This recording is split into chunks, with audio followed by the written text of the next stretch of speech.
ஓம் ஓம் ஓம் ஓம் come கணபதயே நமஹ. ஓம் சம்சரஸ்வத்யே நமஹ. ஓம் come குருப்யோ நமஹ. ஓம் பிரம்மா விஷ்ணு ருத்ர மகேஸ்வர சதாசிவ துர்கா லட்சுமி சரஸ்வதி சாவித்ரி ராதா தேவ்யை நமஹ. प्रसीद विश्वेश्वरि विश्वप्रसीदे प्रसीद विश्वेश्वरि वेदरूपिणी प्रसीद मायामे मन्त्रविग्रहे प्रसीद सर्वेश्वर सर्वरूपिणी ओम शांति शांति शांतिः ओम आनो भद्राः कृतवो इन्दु विश्वतः सदाशिवसमारम्भां शङ्कराचार्यमध्यमाम् अस्मदाचार्यवर्धन्तं वन्दे गुरुपरम्परां सर्ववेदान्तसिद्धान्तगोचरं तमगोचरं गोविन्दं परमानन्दं सद्गुरुं प्रणतोऽस्म्यहम् ओम श्री सद्गुरुपरमात्मने नमः. பக்தகோடிகள் அனைவருக்கும் என்னுடைய நமஸ்காரம். அம்பாள் கருணையினாலையும் ஆதிசங்கர பகவத்பாதருடைய அனுகிரகத்தினாலையும் நாம் இப்பொழுது சௌந்தரலஹரி என்கிறதான மகாஸ்தோத்திரத்தினுடைய அர்த்த மகாத்மங்களை தெரிந்து கொள்கிறோம். இன்று 68வது ஸ்லோகம். இந்த ஸ்லோகத்துக்குரியதான மந்திரம் ஓம் ஸ்ரீ கிருபாதாராயை நமஹா. ஓம் ஸ்ரீ கிருபாதாராயை நமஹா. ஸ்லோகத்தினுடைய பலஸ்ருதி என்பது ராஜப்பிரீதியை உண்டாக்கும்படியான ஒரு ஸ்லோகம். 67வது ஸ்லோகத்துக்கும் ராஜப்பிரீதி தான் பலனாக கொடுத்திருந்தார். இந்த ஸ்லோகத்துக்கும் ராஜப்பிரீதி தான் பலனாக கொடுக்கிறார். சங்கல்பம் ராஜத்வாரே சர்வானுகூல்ய சித்தியர்த்தம் அஷ்டஷஷ்டி ஸ்தோத்திரம் ஜிபேது. இந்த ஸ்லோகத்தை எதை வியாக்கியானம் செய்கிறார் அப்படின்றால், கழுத்து, அம்பாளினுடைய கழுத்தினுடைய மகாத்மியம், அந்த கழுத்துக்கு எவ்வளோ மகாத்மியம் இருக்குது என்பதை பற்றித்தான் எடுத்து சொல்லுகிறார். ஜபிக்க வேண்டியதான வழிமுறை, காலை நேரம் கிழக்கு அல்லது வடக்கு முகமாக அமர்ந்து 45 நாட்கள் தினமும் 1000 தரம் இந்த ஸ்லோகத்தை ஜபம் செய்து சித்தி அடைய வேண்டும். அம்பாளுடைய அனுகிரகத்துக்கு பேர் தான் சித்தி. ஆகவே அம்பாளுடைய அனுகிரகம் கிடைப்பதனால அந்த ஜபம் செய்த புண்ணியாத்மாவுக்கு அம்பாளுடைய அனுகிரகத்தினால அரசாங்கங்களில் நன்மை ஏற்படும். அரசாங்கத்தில் பலவிதமான செல்வாக்குகள் உண்டாகும். இது ரொம்ப அர்த்த ரகசியம் மகாத்மியம் இருக்கக்கூடிய மந்திரம் என்பதனால இந்த 67, 68 2 ஸ்லோகங்களுமே பயபக்தி சத்தையோட குருமுகத்திலிருந்து கேட்டு தெரிஞ்சுக்க வேண்டும் என்பதுதான் மகான்களுடைய அபிப்பிராயம். இந்த ஸ்லோகத்துக்குரியதான சக்கரம் என்பது ஒரு குறிப்பிட்ட சக்கரத்தை சொல்லாததுனால ஸ்ரீ சக்கரத்தையே நாம் வழிபட வேண்டும். நிவேத்தியம் என்பது பாத்பாயசம். ஸ்லோகம் என்ன சொல்றது பார்ப்போம். புஜாஸ்லேஷாத் நித்யம் புரதமயிதுஹு கண்டகவதி தவக்ரீவா தத்தே முக கமல நாளஸ்ரியம் இயம் ஸ்வதஹ ஸ்வேதா காளாகரு பகுளஜம் பால மலினா மிருணாளி லாளித்யம் வஹதி யததஹ ஹார லதிகா. புஜாஸ்லேஷா நித்யம் புரதமயிதுஹு கண்டகவதீஹ தவக்ரீவா தத்தே முக கமல நாளஸ்ரியமயம் ஸ்வதஹ ஸ்வேதா காளா கரு பகுளஜம் பாலமலினாஹ மிருணாளித்யம் வஹதி யததோ ஹாரலதிகா. ஸ்லோகம் முன்னாடியே சொன்ன மாதிரி ரொம்ப பயபக்தி ஸ்ரத்தையோட நாம் தெரிந்து கொள்ள வேண்டும். இதில் ஆபாசமாக எதுவும் இல்லை. ஆனால் வியாக்கியானம் செய்ய வேண்டியதான வேளையில் இதனுடைய பாஹ்யார்த்தத்தை மாத்திரம் நாம் கிரகணம் செய்தோமானால் இந்த இவ்வளவு புனிதமான ஒரு பக்தி நிறைந்த ஒரு ஸ்லோகத்தில் கட்ட பிரம்மச்சாரியான சந்நியாசியாக இருக்கிற ஆதிசங்கர பகவத்பாதர் ஏன் இப்படியெல்லாம் எழுதியிருக்கார், இப்படியெல்லாம் ஒரு ஸ்தோத்திரத்தை அவர் ரச்சனை பண்ணார் அப்படிங்கிறதான ஒரு கேள்வி வரும். சம்பந்தமில்லாத விஷயங்களை யார் பேசுவதனாலையும் அதுக்கு மதிப்பு ஏற்படாது. பகவத்பாதர் அவருடைய நிலைக்கு இந்த ஸ்லோகம் அந்த மேன்மைக்கு ஏதாவது களங்கத்தை உண்டாக்குமா அப்படின்னு கேட்டால், மேல் நோக்கமாக பார்த்தா களங்கம் உண்டாகலாம். ஆனால் அதனுடைய அந்தரார்த்தத்துக்கு ரொம்ப பெரிய அழகு கொடுத்துருக்கு. அந்த ரகசியத்தை ரொம்ப எளிதான மார்க்கத்தில் நாம் தெரிந்து கொள்வோம். புஜாஸ்லேஷாத், கைகளினால அம்பாளினுடைய உருவத்தை பருகிறார் பரமேஸ்வரர். இதை ஆலிங்கனம் செய்கிற பொழுதும் அன்பாக கட்டி அணைக்கின்ற பொழுதும் 2 கன்னங்களுக்கும் பக்கத்தில் தன்னுடைய 2 கரங்களாலேயும் பிடித்து அதரபானம் செய்ய வரும் நிலையில் அந்த புல்கொடி போல் இருக்கின்றதான அம்பாளுடைய அந்த உடம்பு மயிர்கூச்சலால் அப்படியே தயங்கி நிற்கிறது, வாடி நிற்கிறது. லஜ்ஜா ரம்பாதி வந்தி தாயே நமகான்னு சொல்கிற மாதிரி லஜ்ஜா ஸ்வரூபத்தினாலேயும் ஆனந்தத்தினாலேயும் புலகம் கொள்கிறது. பிரம்மத்துக்கு 3 விதமான உருவம், 3 விதமான அறிவு. சத்து, சித்து, ஆனந்தம். சத் என்றால் ஞான மார்க்கம், சித்தென்றால் யோக மார்க்கம், ஆனந்தம் என்றால் பக்தி மார்க்கம் அல்லது உபாசனா மார்க்கம். ஒரு சீடன், ஒரு உபாசிகன் பிரம்மத்தை இந்த 3 நிலையில் தான் தெரிந்து கொள்கிறார். 3லே 3 விதமான சுகபோகங்களை பிரம்மத்துடன் சேர்ந்து அனுபவிக்கிறது இந்த ஜீவாத்மா. ஜீவாத்மா அனுபவிக்கிறதுனால தான் உடம்பில் அது பிரதிபலனமாகிறது. இப்போ பாத்திரத்துக்குள்ள கொஞ்சம் தண்ணி விட்டு நாம் சூடு பண்ணுறோம். சூடாக இருக்கா இல்லையா தெரிஞ்சுக்கிறதுக்கு பாத்திரத்துக்குள்ளே கையை விட்டு கொதிக்க தண்ணியில் கை விட்டு பார்க்க வேண்டிய அவசியம் கிடையாது. பாத்திரத்தோடு வெளியே நம்ம டச் பண்ணுற நேரத்தில் சூடாகிடுதா இல்லையா தெரியும். அதுபோல் உள்ளே நடக்கக்கூடியதான சில தத்துவங்கள் வெளியே தெரிய வருகிறது. அந்த ஒரு மகாத்மத்தை தான் இந்த சத் சித் ஆனந்தம். ஒரு உபாசிகன் பிரம்மத்தை தெரிந்து கொள்ள வேண்டும் அப்படி ஆசைப்பட்டு முயற்சி பண்ணுற நேரத்தில் 3 விதத்தில் அவனால் இந்த காரியங்களை செய்துக்க முடியும். ஒன்று ஞான வடிவமாக பிரம்மத்தை தெரிந்து கொள்வது, அதுக்கு பேர் தான் சத். சதா காலமும் சத்தியமாக இருக்கக்கூடியதான நிலை, மாற்றம் இல்லாத நிலை, அழிவில்லாத நிலை, அதுக்கு பேர் தான் சத்தியம். இரண்டாவது யோக மார்க்கம். யோக மார்க்கத்தில் கர்மயோகமும் அதில் வரும். பலவிதமான முயற்சிகளால் இறைவனுடைய மகத்துவத்தை தெரிந்து கொள்வது. குண்டலினி யோகம், மூச்சு பயிற்சி, யோக அபியாசம், பிராணாயாமம், பலவிதமான ஆசனங்கள், தாரணா தியான யோகங்களால் தெரிஞ்சு கொள்ளக்கூடியதான அந்த ஆத்ம சுகம், பரபிரம்மத்துக்கிட்ட நெருங்க வந்து நாம் ஒரு சுகத்தை அனுபவிக்கிறோம். ஞானி ஞானத்தினால பெறக்கூடியதான சுகம், யோகி யோகத்தினால பெறக்கூடியதான சுகம், பக்தன் பக்தி வழிபாட்டினால உபாசனையால பெறக்கூடியதான சுகம். இங்க ஞானத்தையும் யோகத்தையும் விட்டு மூன்றாவதாக இருக்கிறதான பக்தி யோகம் அல்லது உபாசனா யோகத்தில் ஏற்படக்கூடியதான ஆனந்தம், சுகம், சந்தோஷம், ஆனந்தம், நித்யானந்தம், பரமானந்தம், இப்படி 5 விதமாக இருக்கு இந்த சுகத்தினுடைய படிக்கட்டுகள். அதுல நாம் பயபக்தி ஸ்ரத்தையோட ஒரு புண்ணியாத்மாவுக்கிட்ட நெருங்குறோம் அப்படின்றால், தன்னுடைய குருவாகவே இருக்கட்டுமே, அவரிடம் நெருங்குகின்ற நேரத்தில் அவர் தன்னுடைய கரஸ்பர்ஷத்தினால நம் உடம்பை தொட்டார் என்றால் நமக்கு நம்ம உடம்புல ஷாக் அடிச்சா மாதிரி மயிர்கூச்சல் ஏற்படும்.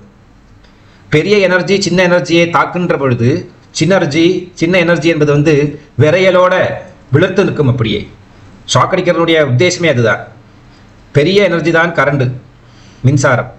அது சின்ன எனர்ஜியான தண்ணியில் படுற நேரத்தில் பயங்கரமான ஒரு பிரதிபலனத்தை உருவாக்குறது. அதுபோல இந்த பெரிய மின்சாரமாக இருக்கக்கூடியதான தத்துவம் தான் கடவுள் தத்துவம், குரு தத்துவம்.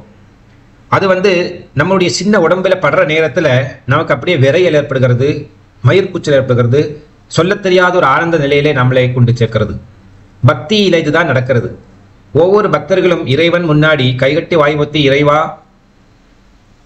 நான் உன்னிடம் சரணடைந்தேன், எனக்கு உன்னை தவிர வேறு யாரும் இல்லை, இந்த பிரபஞ்சத்தில் எனக்கு நான் எதுவும் செய்யவில்லை, உன்னை நினைக்கிற நேரம்தான் நான் எனக்கு என்று செய்கிறதெல்லாம், மற்றதெல்லாம் பிறருக்கு செய்யக்கூடியதான கடன்கள், பிராரப்த கர்மத்தினால் வந்திருக்கக்கூடியதான கடன்கள்.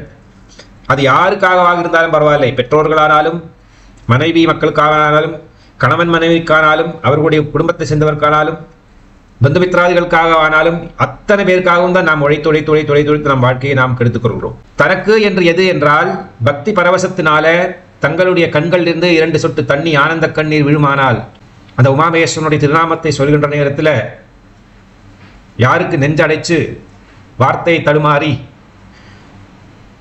பேச்சுக்கு மேலான ஒரு நிலையை, ஆனந்தத்தை, சுகத்தை அனுபவிக்கிறார்களோ, இதுக்கு பேர் தான் பக்தி யோகம்.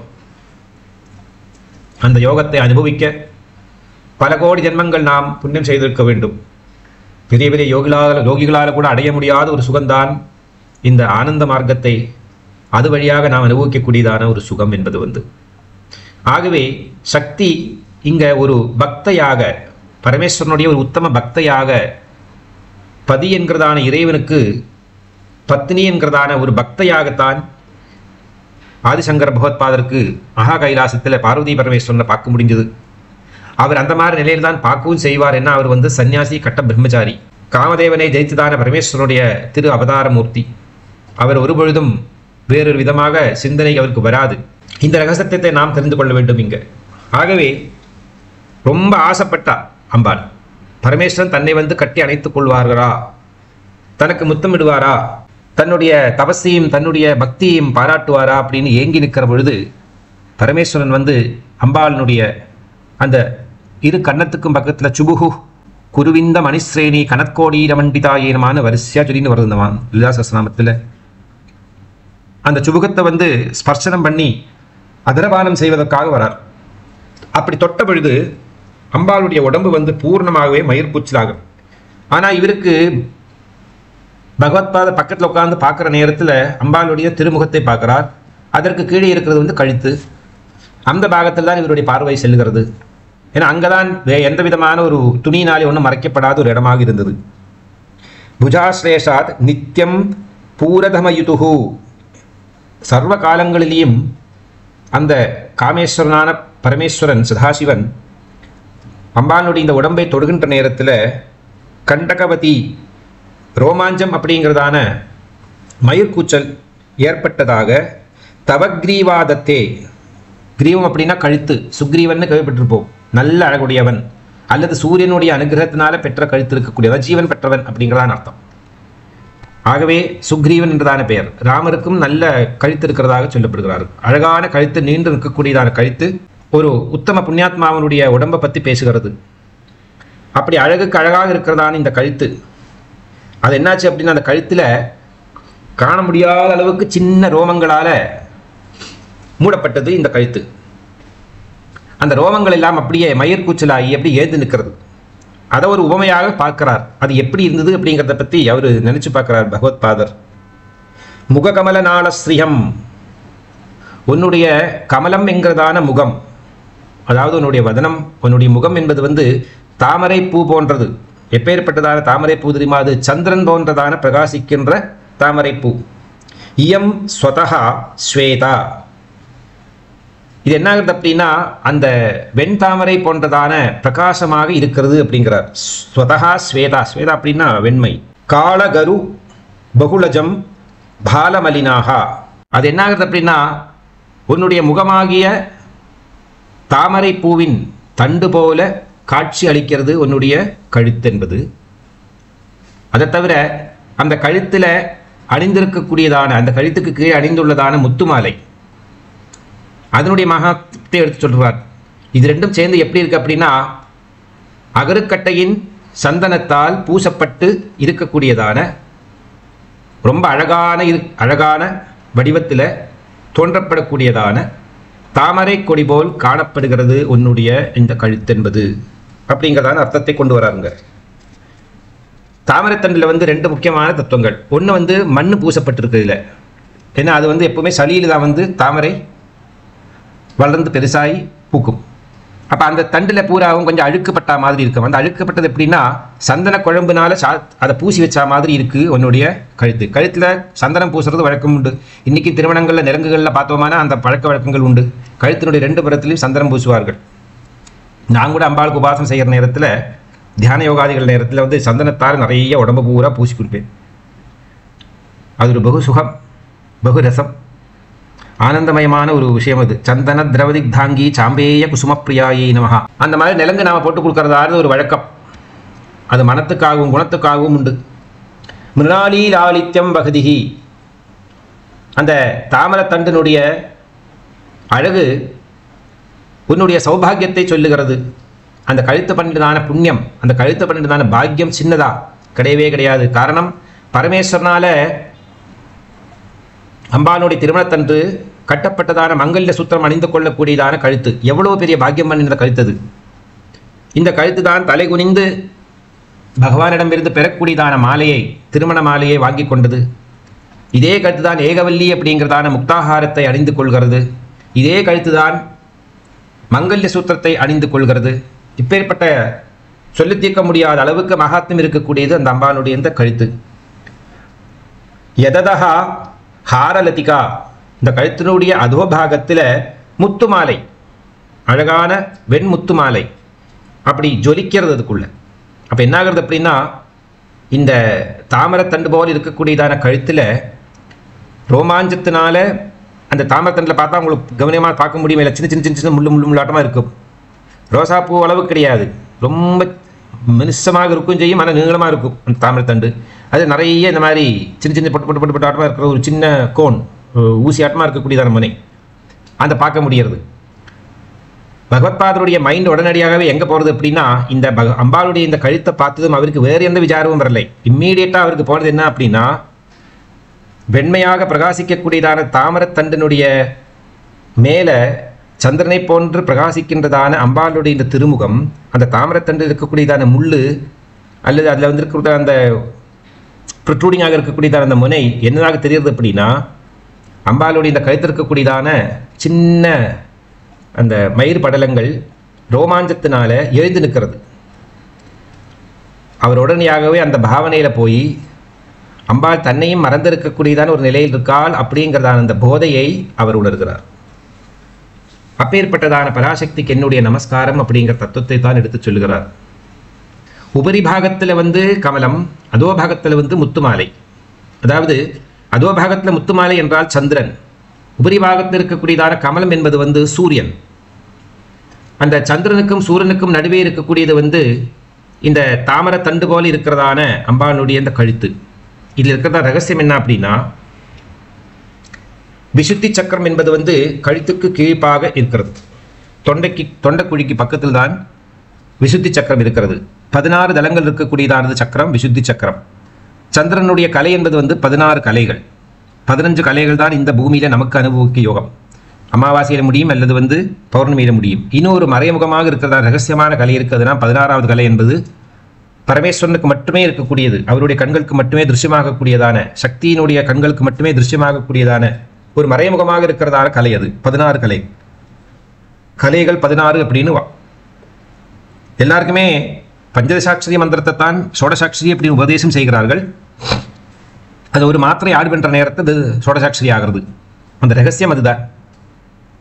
ஆகவே அந்த 16 தலங்களோட இருக்கக்கூடியதான விசுத்தி சக்கரம் வரைக்கும் ஒரு சீடனுடைய ஜீவாத்மா குண்டலினிங்கிறதான பேரில் இடா பிங்களா சுஷ்மனா அப்படிங்கிறதான 2 பாதைகளுக்கு நடுவே இருக்கிறதான சுஷ்மனா மார்க்கம் வழியாக மேலே செல்லுகிறது.